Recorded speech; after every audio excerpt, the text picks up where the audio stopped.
Imagine going to the doctor because you have a pain in your head. He listens attentively and as a result decides to send you off to do lots of scans and various tests.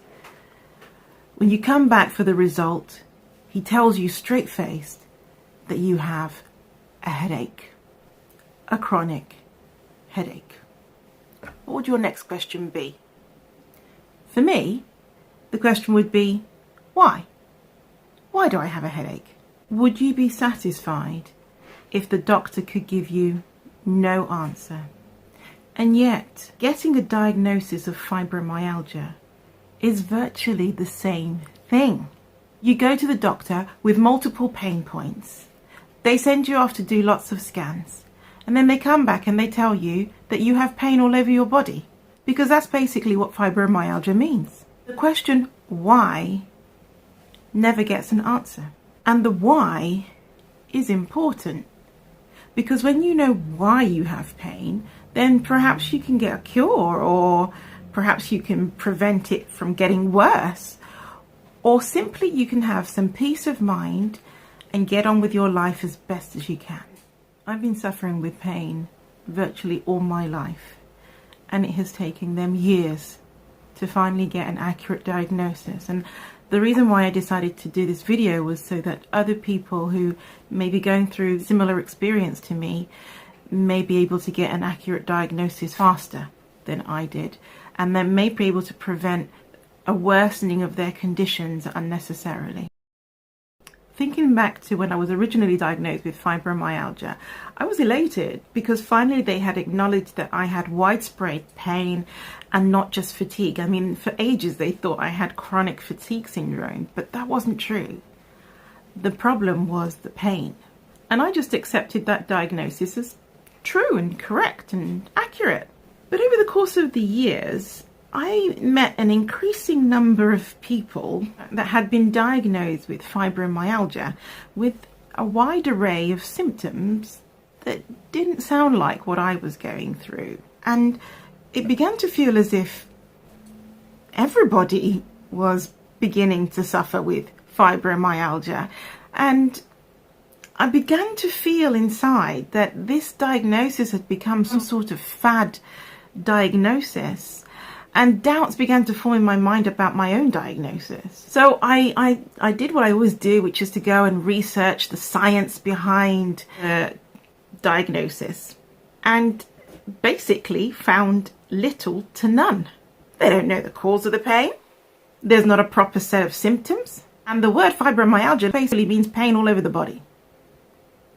So when I stopped to think about it, it didn't make any sense to me as a diagnosis. As a description, possibly, but as a diagnosis, Already I can hear some of you saying, no it doesn't. Fibromyalgia doesn't mean that. Well, let's take a look at the word and break it down and see. So fibro means fibrous tissues. My means muscle. And the algia means pain. Now, where do you have fibrous tissues in the body? Everywhere. And where do you have muscles in the body? Virtually everywhere. So where is the pain? Exactly. So basically, fibromyalgia means pain everywhere. Because fibro and my are so non-specific that it actually ends up meaning nothing. It's so upsetting. Actually, it's annoying. Just as a side point, have you noticed how the so-called long COVID symptoms sound very similar to fibromyalgia? And yet, that's not called fibromyalgia. No, because they know the cause, that's called long COVID. Anyway, I digress. Fibromyalgia. That was the diagnosis I had, that's all I had. Several years passed and I felt more and more debilitated. I mean, I went from a person that was going to the gym 4 times a week, I was stick thin, to somebody who could hardly get out of bed and a heifer lump. I kept going back to the doctors with new symptoms. I had cameras inserted where no man ought to have cameras. I had more scans than you can shake a stick at, all of them inconclusive. Just one thing remained constant. Every blood test showed raised inflammatory markers and they could never explain why. I had symptoms of IBS. I was diagnosed with tendinitis, inflammation of the tendons, costochondritis, inflammation of the rib cage, with pain so severe that I ended up in hospital thinking I was having a heart attack.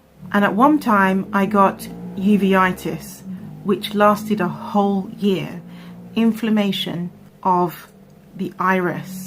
At that point, the doctors thought, oh, we know what she's got. She's got sarcoidosis. Nope, I didn't have sarcoidosis. So in the end, they concluded it must be the fibromyalgia, because when you can't figure it out, it's got to be fibromyalgia, right? It was at this point that my husband, fed up of the seeming lack of appetite of the doctors to have an evidence-based diagnosis, decided to do his own research using Google. And within 30 minutes, he had a suggestion: spondylitis. I read through the symptoms and it was like somebody was reading my mind. I mean, the vast majority of my symptoms were wrapped up there on the page. Armed with this information, I went back to the doctors and I pleaded with them to stop looking at me, bits of me separately, but to look at my symptoms as a whole. And they did. And 18 months later, 18 months because so many hospital appointments were postponed because of COVID-19. So I had to wait 12 months for the final diagnosis. But 18 months later, they came up with the diagnosis that I have today. It wasn't fibromyalgia. Thank God for my husband. For years, I had been told that I had fibromyalgia. What nonsense.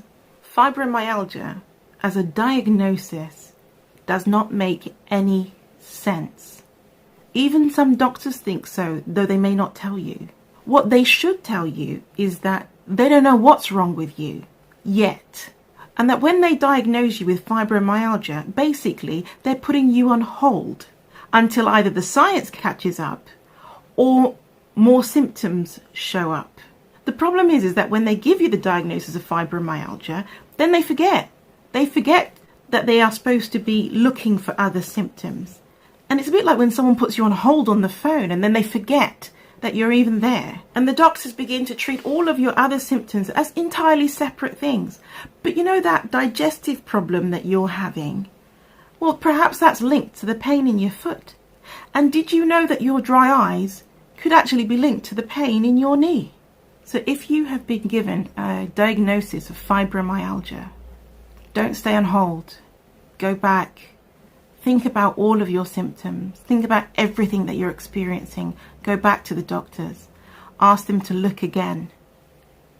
I was diagnosed with enthesitis caused by psoriatic arthritis. It's a rarer form of arthritis. But the sad thing is that possibly the enthesitis could have been prevented, or at least it didn't have to get this bad. Maybe you're struggling with symptoms. Maybe by watching this video, I might have jolted your mind to something that you're experiencing. And maybe you can get a diagnosis, a better diagnosis, faster than me. And perhaps you might be able to reduce the amount of suffering that you have. So if you know somebody who's been diagnosed with fibromyalgia, share this video.